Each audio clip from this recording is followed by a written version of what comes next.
Raising children in times of uncertainty. What to teach our sons and daughters. This is Rabbi Jacobson, and we'll be addressing this vital topic that is more important than ever in our trying times. This program is dedicated in honor of all those that need a recovery from the coronavirus. May they be healed speedily and completely, and may everybody be protected. And finally, eradicate this disease and only come out stronger through this process. As we are locked down and quarantined in our homes, for many of us, the great challenge is the fact that we have our families with us, our children. Yes, it's a beautiful thing, but the usual schedule of sending children to school, partnering with the schools in the education of our children, the way it's meant to be, is now been upended. So the pressure of dealing with our children, whether they're studying online or whatever situation they're in, is far more intense. And one of the biggest questions that people are asking, I'm receiving all the time, what do we say to our children? We could trying to continue to maintain security schedules as much as possible, but it's impossible to ignore and avoid this pandemic, which is affecting every aspect of life.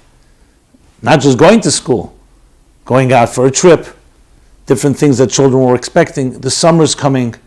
What are our plans?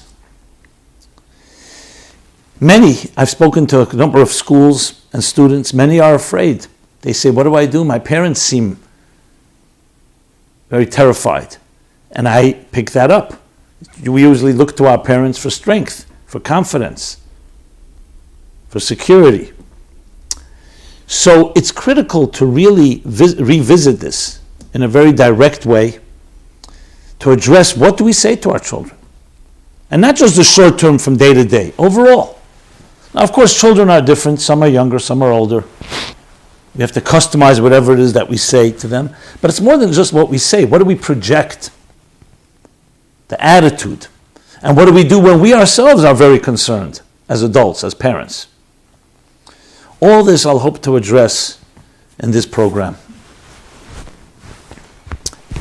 So overall, very important preface. And that is that every challenge is, in essence, an opportunity. When things were rolling smoothly, so to speak, let's just go back, turn the clock back a few months. January, February, or you want to go back to 2019. So we also had the challenge of educating our children. They're in their formative years. They're being shaped. There's a society out there. There's all kinds of influences and forces at work. Many are unhealthy, frankly. Many are superficial. And we want to bring our children into this world. We want to give them a fighting chance. We want to give them the resources, the wisdom, the confidence, the strength. That's in regular times. But because the routines are more or less in place, so we have our schedules. We send our children to school, hopefully a good school. They come home, we do homework with them, put them to bed, give them dinner, entertain them, take them on trips. Now, as in every area of life, there's a laser focus. We're not taking for granted anything because our routines have been disrupted. This includes our relationship with our children. So on one hand, you could say this is a challenge. I'd rather not have this. I'd rather just be like it was a few months ago. We'd all love that.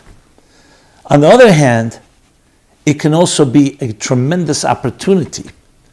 That's why I use the word revisit. To revisit at the root of what it is that we're really conveying to our children.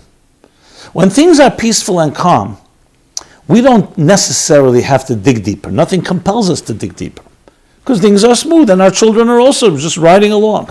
But when there's a war, and I mean a war, in this case it's not, thank God, not a war in the regular sense, but it's a war, a psychological one, an emotional one, a physical one, to stay healthy, to make sure everyone else is healthy, the unknown.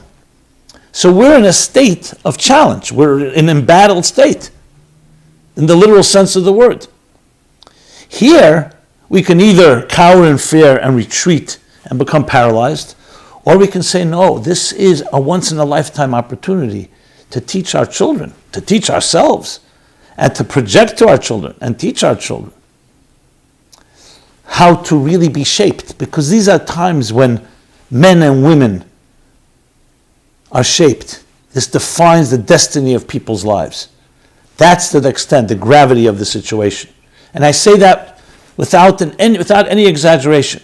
This is what determines so much about life, because as our children grow up and will ultimately become independent adults and move into their own, build their own homes and families and move away from their immediate home, they will be facing many challenges. And we're the tools that they gain to face a challenge. Especially if they were sheltered and protected and things were very beautiful. That's a great blessing. But that also has not necessarily given you an opportunity to teach your children what to do with adversity and setbacks. And when things don't go your way, now we have that opportunity. So we can actually turn this into an unprecedented, I would say even an awesome learning experience, training experience, on the job. This is not just training, this is it. This is the real thing, life and death, disruption, uncertainty, the unknown, how our government and our institutions are functioning or not functioning. Everything has been destabilized. This is an opportunity that comes once, perhaps in a lifetime, or once in history even, in how we address it, and will never be forgotten by our children. Both ways. If we don't address it the proper way, and if we address it the right way, it can shape and will shape how they will deal with all the challenges in their lives. Not just challenges, how they'll deal in general, perspective on life.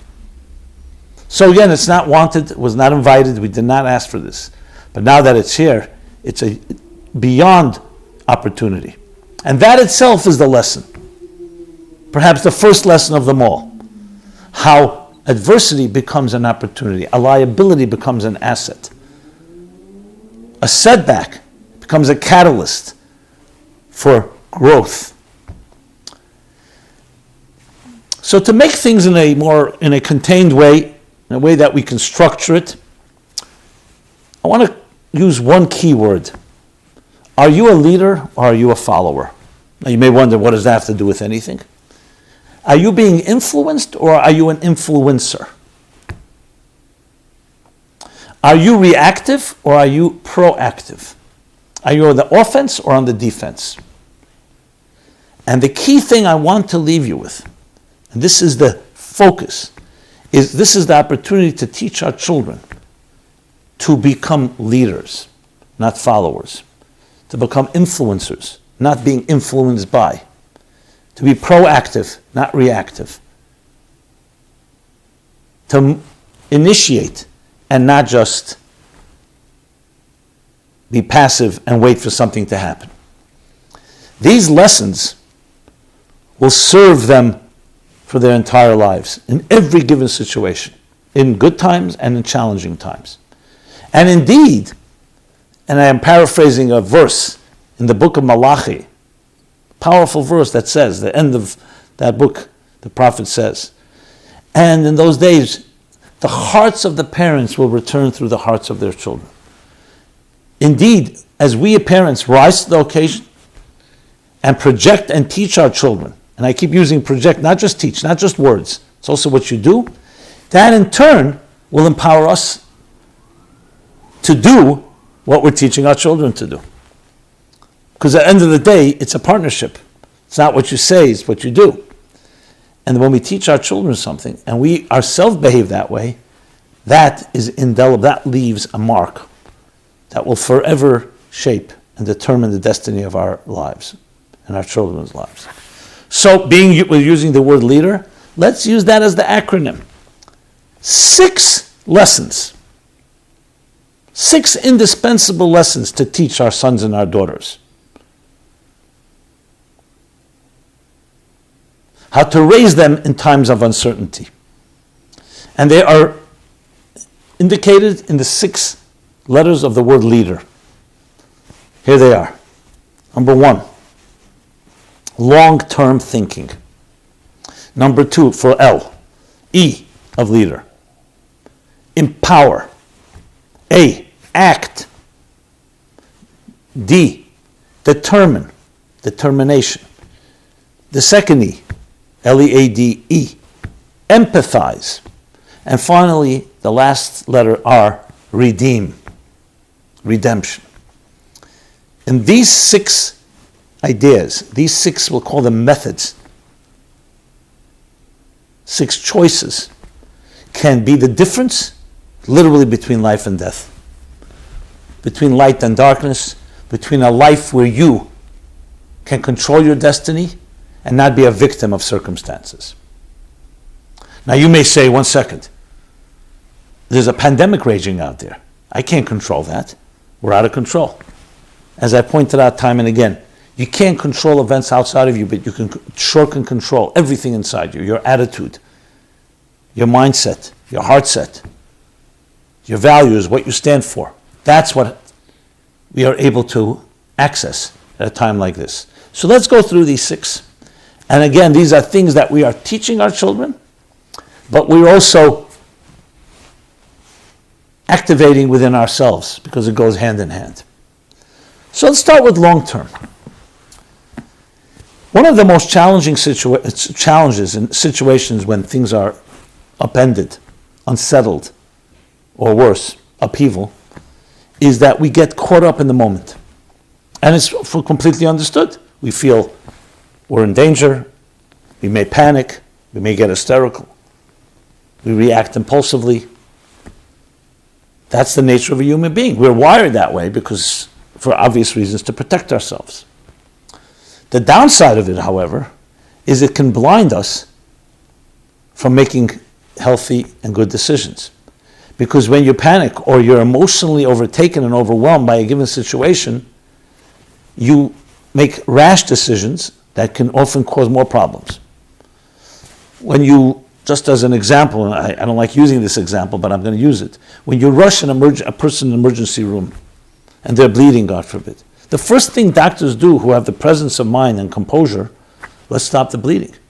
We can't start panicking and saying, what's going on?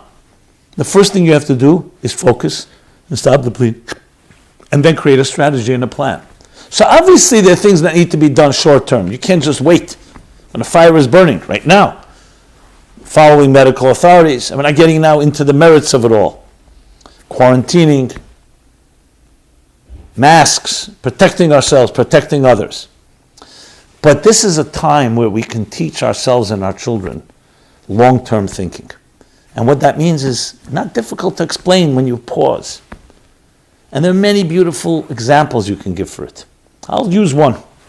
You're watching a film. A film. The film has many frames, many sections, many subplots, but it's one long film. And as you're watching it, you really get intrigued by the story, to the point that you even identify with it. There may be an area of the film story, the narrative, that looks like your narrative. And you may smile, it resonates. You may even predict what will happen next because it's your story. But then a twist in the plot happens. Not the way you wanted it, something, a setback. And usually many of us get shaken by that. But we know it's a film, it's not over yet. A film is made up of many, many frames. It's an unfolding story. And you can use the same analogy as the story of in a book. Any story. Wait to continue. See it through. The most important thing to remember in times of upheaval is not the end of the story. It's like if someone were to walk in and see an egg cracking and say, oh, terrible, the egg is cracking. It was such a beautiful white oval and now it's cracking. And then they walk out of the room, they said, something bad is happening. The egg is cracking. And you're told, go back into the room. And you look and you see a little chick, a beautiful little chick emerges. You see a mother about to bear a child, moaning, crying, groaning in pain. And you say, "What terrible, look what's happening. Why don't you help her?" See it through. A few moments later, a newborn child.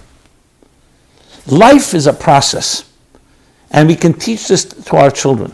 Unfortunately, due to the comforts, the blessings of our lives, where we felt or feel that we can press a button and get something, we've forgotten the process of life, the journey of life. It's a journey. Nothing is static. Everything is on its way to another place. I remember reading or seeing children had lost a parent tragically. And it's a tremendous trauma, of course. They were out on a farm, and one of their uncles or aunts or caretakers was there with them. And they were all looking at the ground. You know, you look at nature, you see things you don't usually see when you're in pain. And they saw an apple tree, and the apple had fallen off the tree. And at this point, the apple already began rotting, and you could actually see it becoming absorbed by the ground, to the point that you can tell and sense that this will soon be sprouting into another tree. So they were able to see that transitionary stage where the apple is not on the tree any longer. It's not yet a new apple tree. It's just turning into a sapling, but you see the apple deteriorating. Now, if you just look at the deterioration, it seems like the end. And this caretaker tells the children in a metaphorical way without having to elaborate. What do we learn, children, from this? Everything is on its way to another place. Everything is in transition. Time like this, it behooves us to teach that lesson. And there are many examples I gave with a film, with a book, even in people's personal lives, to see it through.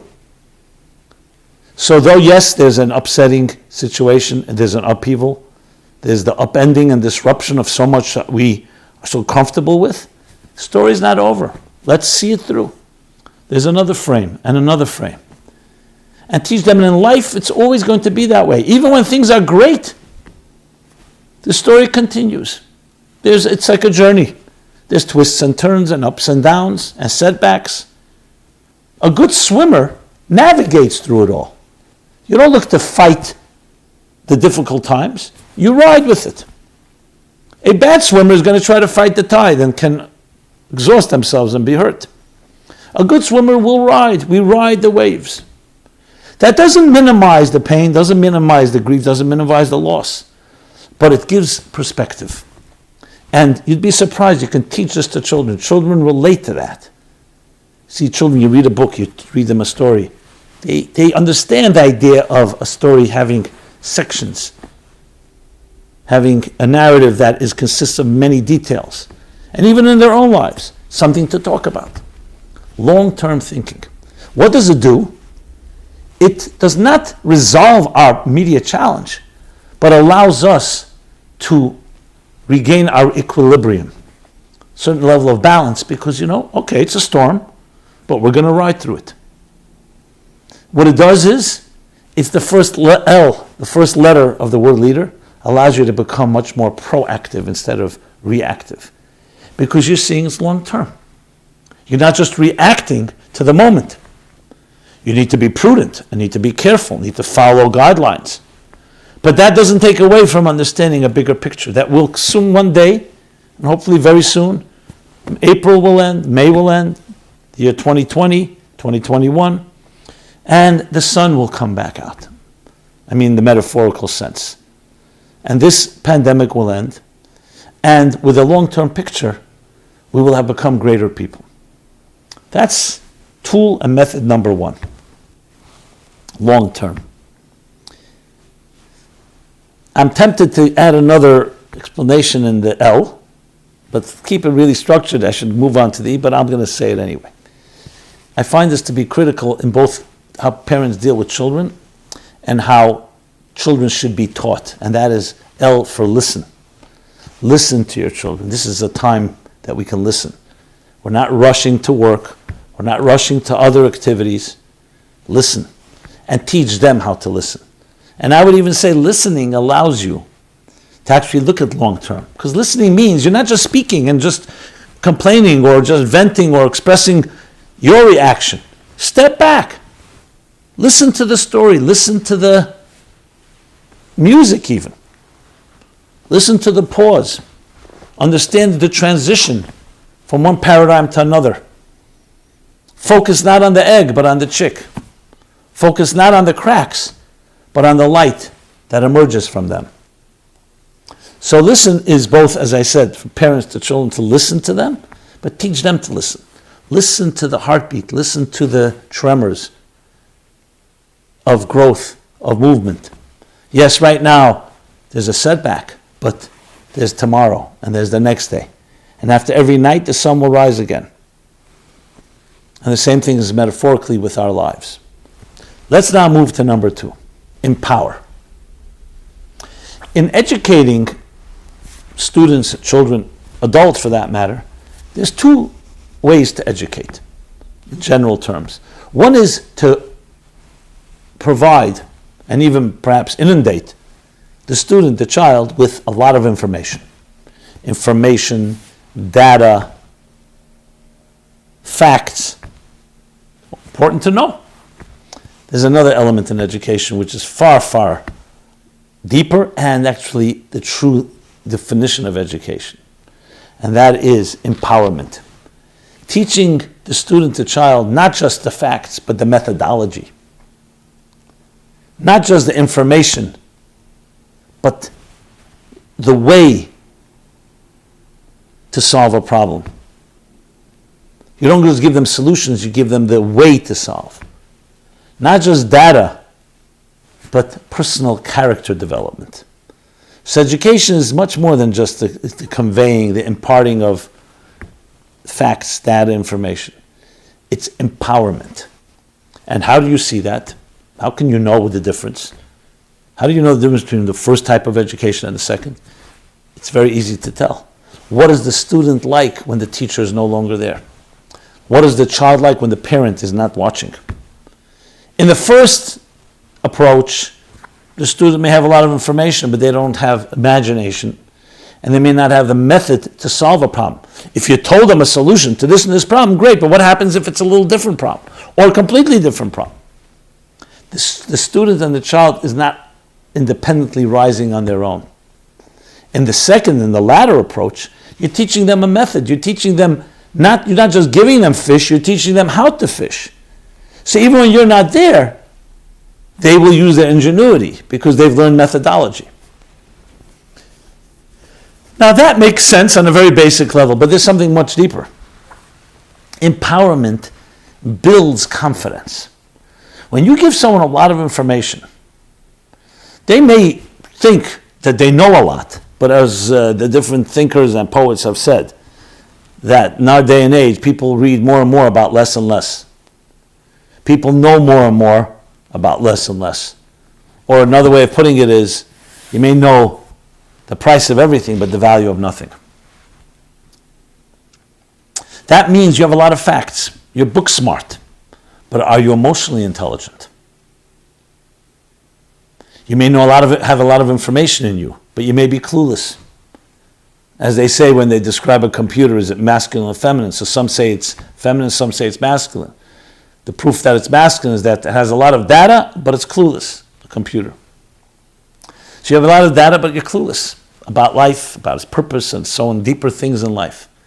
Empowerment builds confidence. I feel empowered. I feel you've given me the tools to resolve issues. In the first case, in the first instance, I may have a lot of information for you, but then I go out and a new circumstance presents itself, a new challenge. I have no clue what to do. What do you think that does? That's disempowering. So all the information actually is deceptive into making you think, I know so much. But when it comes down to it, you can't even solve a simple problem on your own. Empowerment builds confidence. And that's why it's the second letter in what word? Leadership.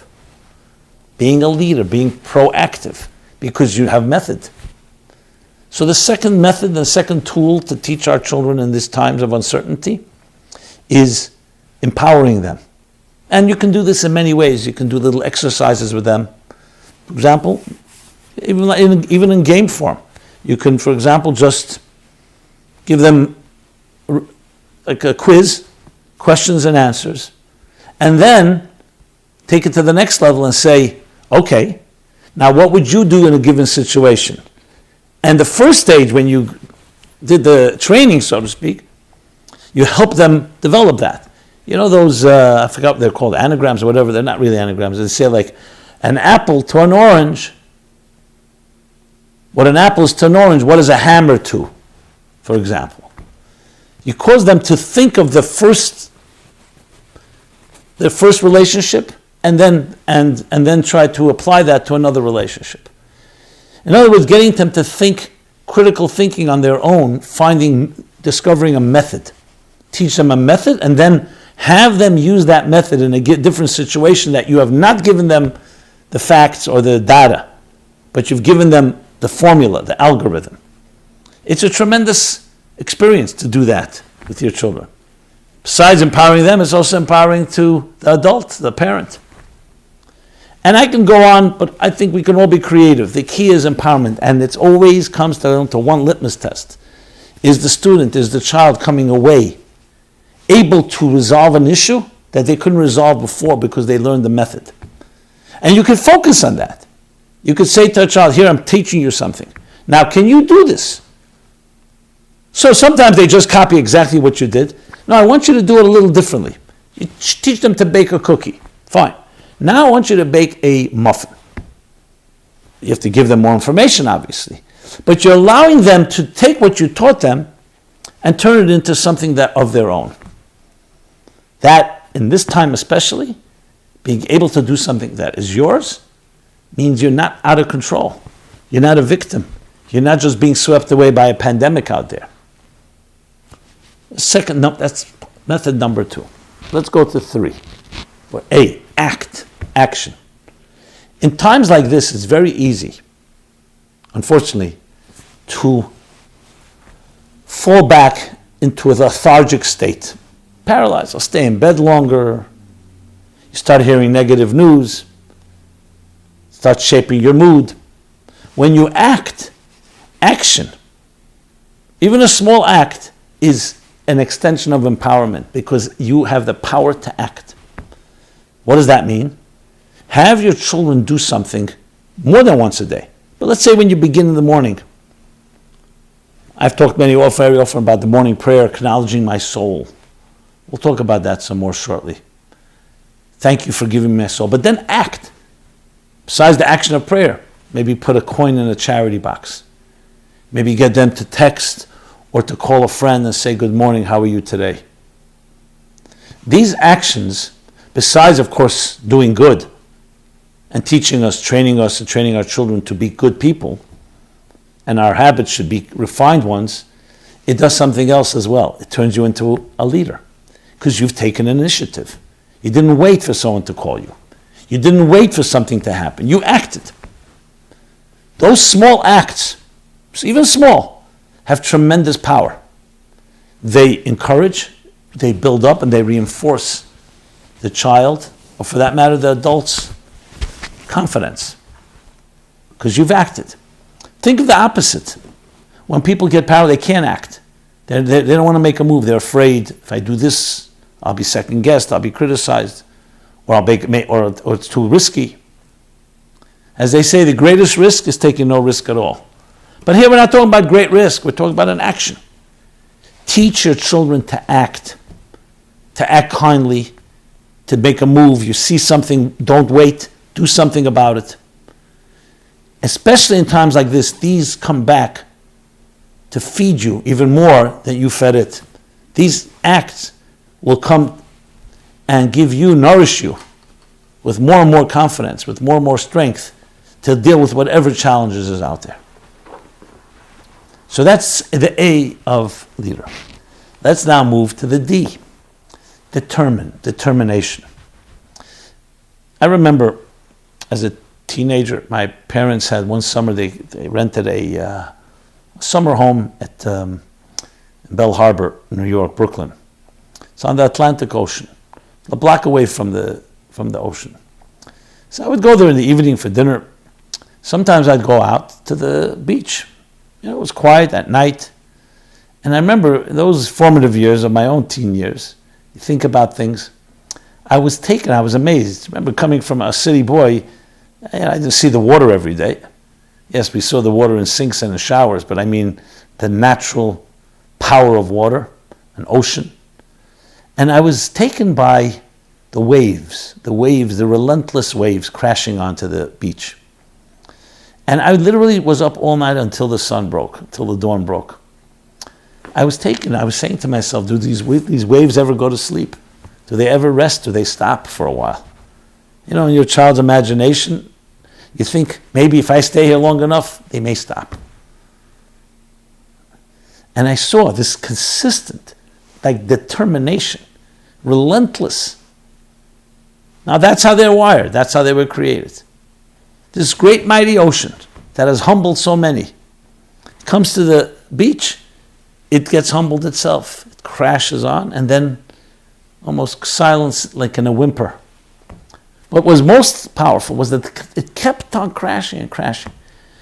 For that night I had an epiphany, the epiphany of what can be achieved when you're relentless. And I mean in a healthy form of relentless. The determination. It is a tremendous resource in our lives that we don't access and we don't actualize as much as we should. It's that absolute commitment, the unwavering resolve that I'm going to prevail, that I will make it through. Now, that doesn't mean it's being cocky or being unrealistic and being just delusional, because maybe I won't make it this way, I'll make it that way. It's a certain drive.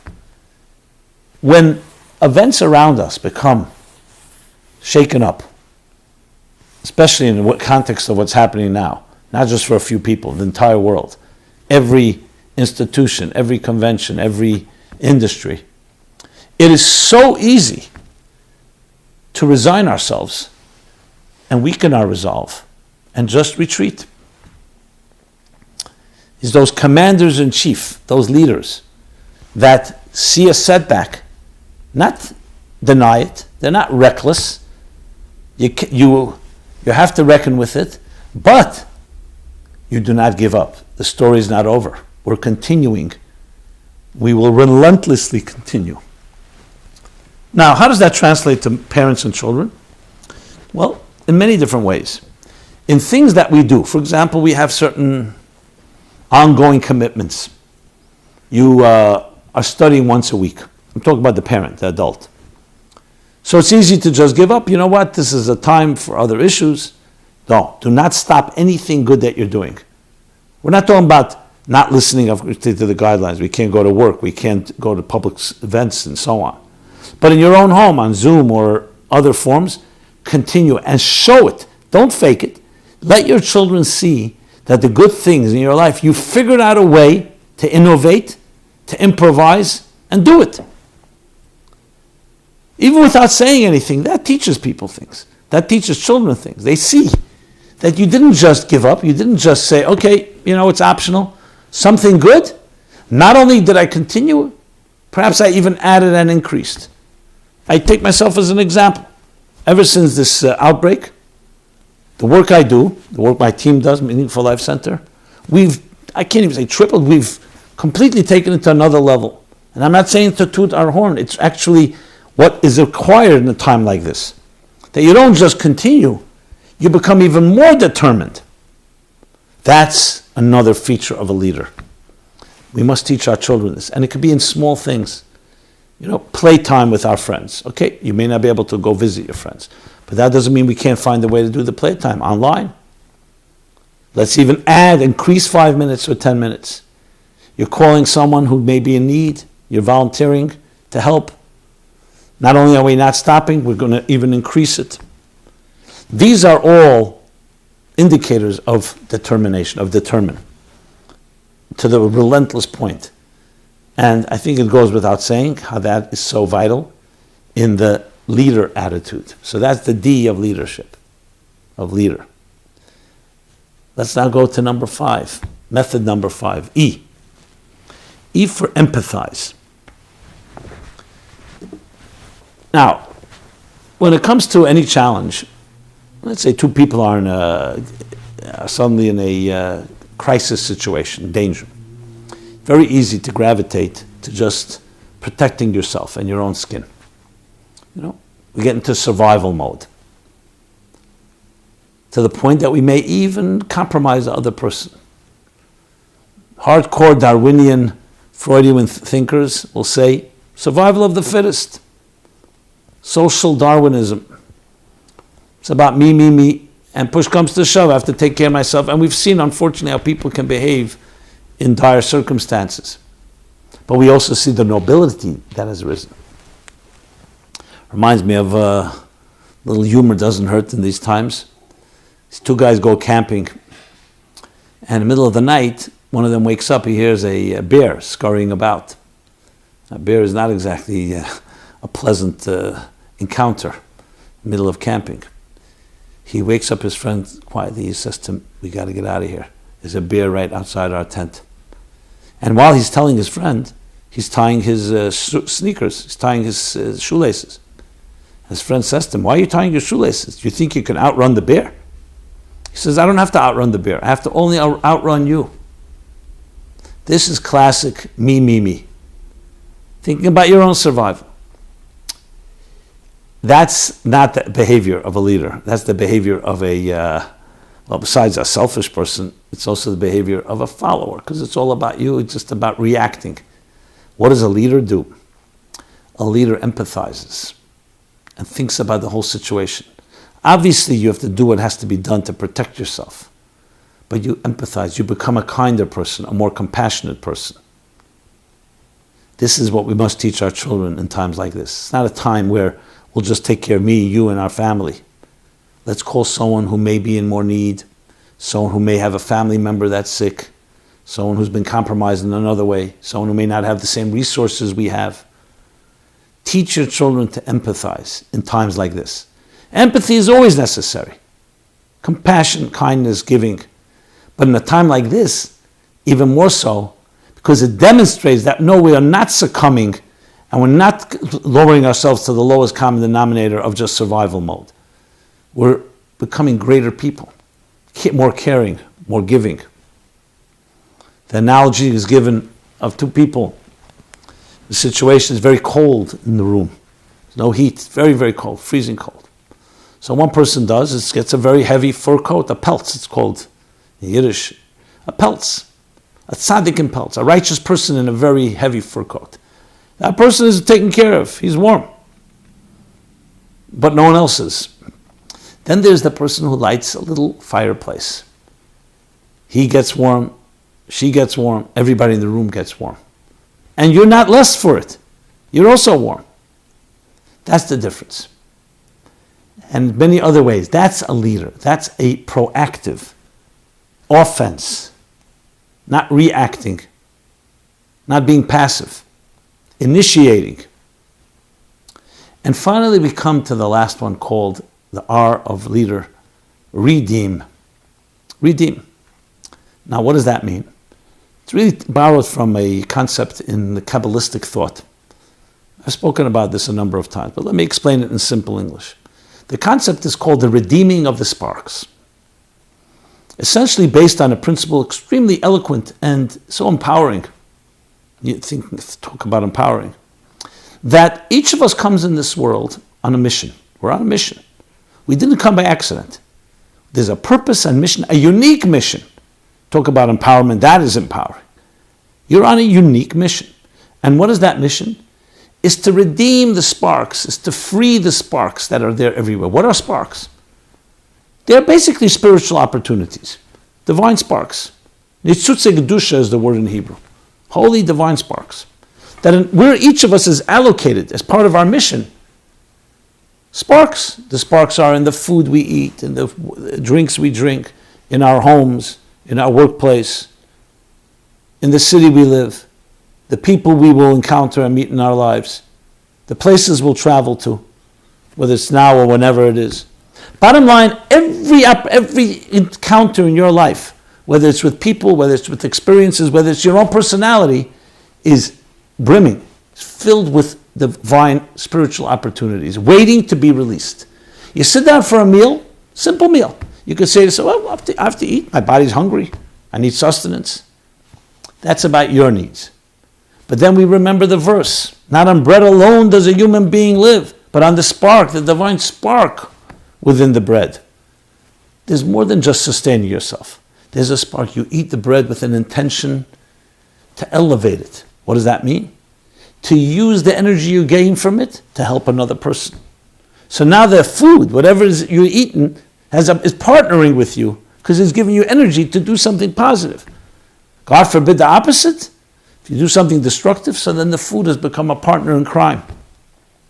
That's why there's a Hasidic saying that when a wicked person walks on the cobblestones, the stones cry out, "What right do you have to walk on me? I never transgressed. I never defied my divine calling. You did. Why are you walking on me?"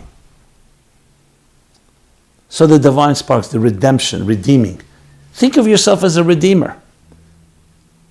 And I don't mean that in a very practical way. Wherever you go, you can redeem a situation. You redeem an opportunity. You meet someone, you say something kind. You don't just think, how can I exploit that person? How can I benefit from them? Something that you give. What are you giving? You're redeeming that moment. You're redeeming that encounter, I should say. Every moment in time is a spark. How are you using that moment? Now this, of course, encompasses our lives 24/7. But that's what we were charged to do, is to redeem sparks that are concealed, hidden, sometimes completely obscured, and we don't even see the opportunity. Let's take this pandemic. How does a leader look at a pandemic? Obviously, as I said earlier, with care and caution and following guidelines, prudent. But there's a much deeper element that everybody can do. A leader takes it to another level. They say, what opportunities do we find in this time? One opportunity, we can communicate now online like never before. We have more time. We can focus on our inner values. We can focus on teaching our children, on the things we love. We now have more time and energy to be able to not be distracted by the superficial external world. I can go on and on. You can transform your whole life. Now, that's looking at this as an opportunity. Those that don't, so then the sparks remain trapped. In what? In our fears, uncertainties. You're watching the news, you keep absorbing all the repeated negativity. What does it do for you? So you're informed by going back. You have a lot of facts. We don't even know if they're facts. No one is even certain about that. It demoralizes our spirit. You're not redeeming. You're actually being held captive by the news, by events.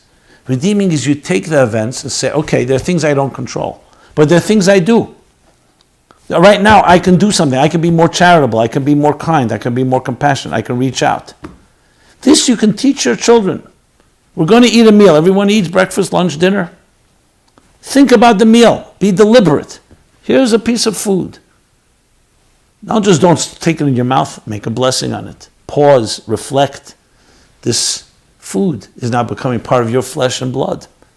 What are you going to do with that energy? How are you going to redeem it? And whatever situation you're in, you're looking to create some redeeming. Your room, your friends, your connections. So it's no surprise, the concept of redemption. We hear about the global redemption or personal redemption. In Hebrew, the word geula, Mashiach, the person that leads to that redemption, the Redeemer, the Anointed One. This is not just words. They sound a little archaic and biblical perhaps, but let's translate. Redeeming. You're redeeming opportunities in situations that may have looked like not opportunity. You ever see people who are really good at finding opportunities? They see things no one else sees. Everyone else may see a dead end, and they will see an opportunity. Remember when Ronald Reagan was president? They say he was the royal optimist, the analogy given. He himself gave that analogy, I believe. What was the analogy? A farm boy, one of these jolly farm boys, walks into a barn, where there are horses there, and he sees the barn is filled with manure from floor to ceiling. So what would most people say? And what does the barn boy say? There must be a pony in here somewhere. There's always an opportunity. even when things are very challenging. And we can't even see where the opportunity is. But we believe it, we trust it, and we do whatever we can to elicit it, to extract it from the situation. We're seeing today, we're witnessing tremendous acts of kindness, of nobility, of giving, of volunteerism, people risking their own lives to help others, the medical community, the emergency medical community. These are people who are redeemers. They're redeeming a situation. They're not just saving a life, which of course that alone is worth it all. But they're going further. They're taking a negative and turning it into a positive. It was so moving to see, I'm not sure if they're still doing it, the applause, the standing ovations people were getting at 6 p.m. or whenever it was in New York and other cities around the world, all for the health workers who are doing things to help and save lives. This is a time like no other for redemption, for redeeming. Now, in truth, it's always there. But as going back, when things are calm, the surface takes over. You don't recognize, you don't even dig to see what forces are brewing beneath the surface. What spiritual subatomic particles are waiting to be released. But when there's a challenging situation, as the Talmud puts it, when the olive is squeezed, that's when it produces oil. We're all being squeezed now, everyone in different ways. It could be due to the change of routine, it could be to the loss of a job, the fear of loss, it could be health, many different ways. We're being squeezed. Squeezing can bring the worst out of you. You just start yelling, well, I don't want to be squeezed. Or it can bring the best out of you, your oil. This we must teach our children. And use examples. Maybe take an olive or a grape and show our children and let them use their methodology. Let them use their imagination. Say, what's happening here? Why when I press it, does it produce? And when I don't, it just sits there. Use examples. There are plenty of them. So many exercises to express and teach our sons and daughters and ourselves to become from a follower a leader. Long-term empowerment, action, determination, empathy, empathize, and redeem.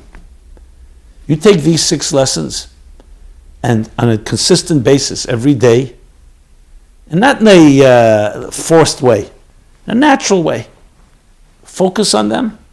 You tell me what the results will be.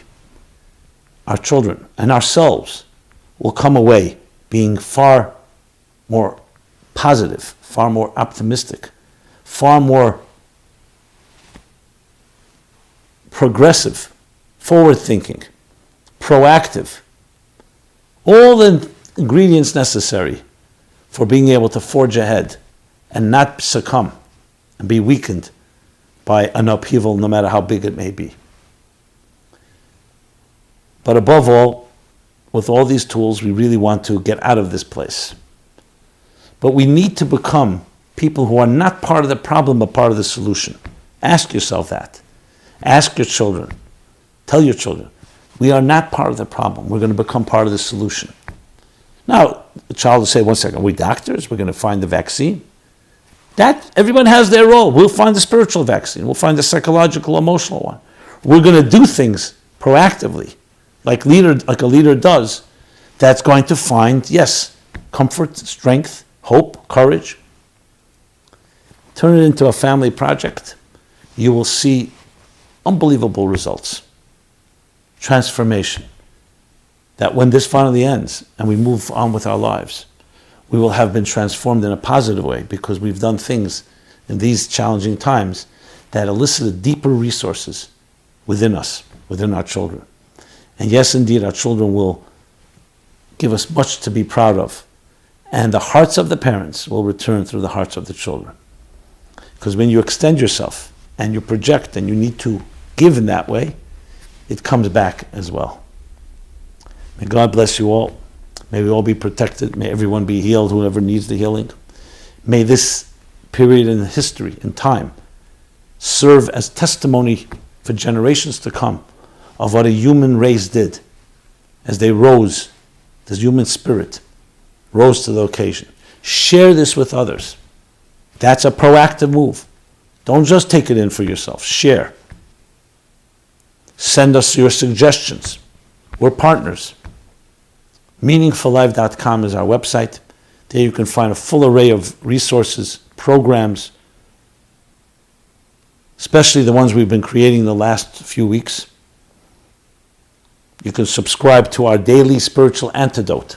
It's a 3-minute video or podcast that you can receive on any of your carriers, podcast carriers, that is meant to counter and a counter-offensive for all the negative news we're hearing and the negative energy.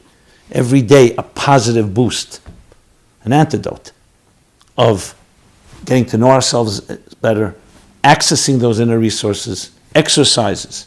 Easy to subscribe to. Just go to our site, meaningfullife.com. You can get it in your WhatsApp, you can get it in your email, you can get it in YouTube, on Facebook, Instagram, all the channels. Above all, stay strong, stay confident. Please stay in touch. We're here for you. And please don't hesitate. Any suggestions, any questions, any challenges. Nothing is off limits. Nothing is taboo. Please share. This is a time that even when we're socially distant, we're soulfully closer than ever. Socially distant, soulfully closer. Because souls are not affected by distance of time and space. A heart can feel a heart. A heart can speak to a heart.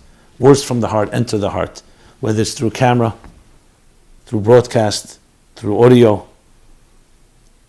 And we will be reunited, that we can come back and see each other physically, be close to each other physically, but then it will be infused with the spiritual closeness, warmth, and connectedness that lies at the heart of who we are. One large organism with so many diverse elements, to discover the harmony within that diversity. Thank you very much. Again, meaningfullife.com. This program is a Wednesday scheduled. Every Wednesday it goes live, and then is of course archived. But we have many other programs. You can go to meaningfullife.com, look at our calendar, participate, and let us all be empowered. Be well and be strong. Thank you so much. This program is brought to you by the Meaningful Life Center. Please help us continue our programs. Make even a small contribution at meaningfullife.com/donate.